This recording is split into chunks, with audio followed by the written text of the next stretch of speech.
Hello beautiful guys, আসসালামু আলাইকুম। আমি মোহাম্মদ লিমন আর আপনারা দেখছেন love of technology. So guys, আজকে যে বিষয়টি দেখাবো সেটি হলো আপনি যখন আপনার ফোনটি রিস্টার্ট দেন তখন কিন্তু সবগুলো অ্যাপস চলে যায়, সেগুলো আপনার পুনরায় ডাউনলোড করতে হয়। সব অ্যাপস যেহেতু প্লে স্টোরে পাওয়া যায় না, কিছু কিছু অ্যাপস আছে আপনার বাইরে থেকে আপনি ডাউনলোড করতে পারেন। সেগুলো ডিলিট হয়ে গেলে পরে আবার লিঙ্ক টিঙ্ক বিভিন্ন ধরনের প্রেস করে বিভিন্নভাবে খুঁজতে হয়। যখন ফোনটি রিস্টার্ট দিবেন তার আগে অ্যাপসটি ইনস্টল দিবেন, দিয়ে সবগুলো অ্যাপস আপনার ব্যাকআপে রেখে দেবেন। ব্যাকআপে রেখে দেওয়ার পর আপনি আপনার ফোনটি রিস্টার্ট দিয়ে দেবেন।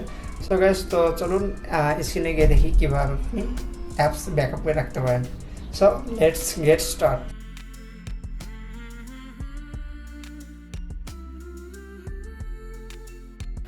সো গাইস, আমরা অ্যাপসটিকে ওপেন করি। তো এই অ্যাপসটির লিঙ্ক নিচে ডিসক্রিপশন বক্সে পাবেন। সো আমরা অ্যাপসটিকে ওপেন করব।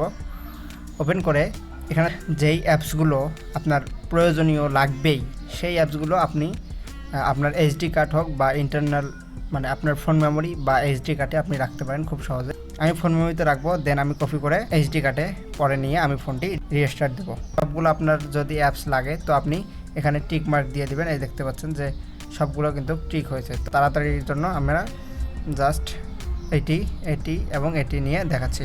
সো এই যে ব্যাকআপ দেখতে পাচ্ছেন, এই ব্যাকআপে প্রেস করে দিন। এটা দেখতে পাচ্ছেন যে 3-4 সেকেন্ডের মধ্যে কিন্তু আমাদের ব্যাকআপ হয়ে গেল। সো আমরা এখন দেখব আমাদের কাজ কিন্তু শেষ। তো এই অ্যাসিপ্ট লেখা দেখতে পাচ্ছেন, তো এই অ্যাসিপ্ট লেখা থাকা মানেই আপনার এটি কিন্তু আপনার স্টোরেজে কপি হয়েছে আর কি।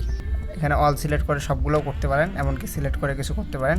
সো আমরা এখন এগুলো অ্যাসিপ্ট করলাম। তো এখন দেখব এগুলো অ্যাসিপ্ট হয়েছে কি না। অ্যাপস ব্যাকআপ রিস্টোর এটি দেখতে পাচ্ছেন, এই ফোল্ডারে আপনি পাবেন। সো আমরা এটি ওপেন করব। তারপরে যে অ্যাসিপ্ট দেখতে পাচ্ছেন, এই 3টি অ্যাপস কিন্তু আমি রিস্টোর করলাম। সো আপনি খুব সহজেই কিন্তু আপনি এমন করে রিস্টোর করে রাখতে পারেন। তারপরে আপনার ফোনটি রিস্টার্টও দিতে পারেন, এমনকি যা ইচ্ছা তাই করতে পারেন। সো গাইস, আজকের ভিডিওটি এ পর্যন্ত। সো গাইস, দেখলেন কীভাবে এভাবে আপনি খুব সহজেই কিন্তু আপনার অ্যাপসগুলো ব্যাকআপে রাখতে পারেন। ভিডিওটি ভালো লাগলে একটি লাইক, কমেন্ট এবং শেয়ার করুন বন্ধুদের সাথে। আর এই চ্যানেলে নতুন হয়ে থাকলে সাবস্ক্রাইব বাটনটি প্রেস করুন এবং পাশে থাকা বেল আইকনটি বাজিয়ে দিতে ভুলবেন না। সেই পর্যন্ত সবাই সুস্থ থাকবেন, ভালো থাকবেন। খোদা হাফেজ।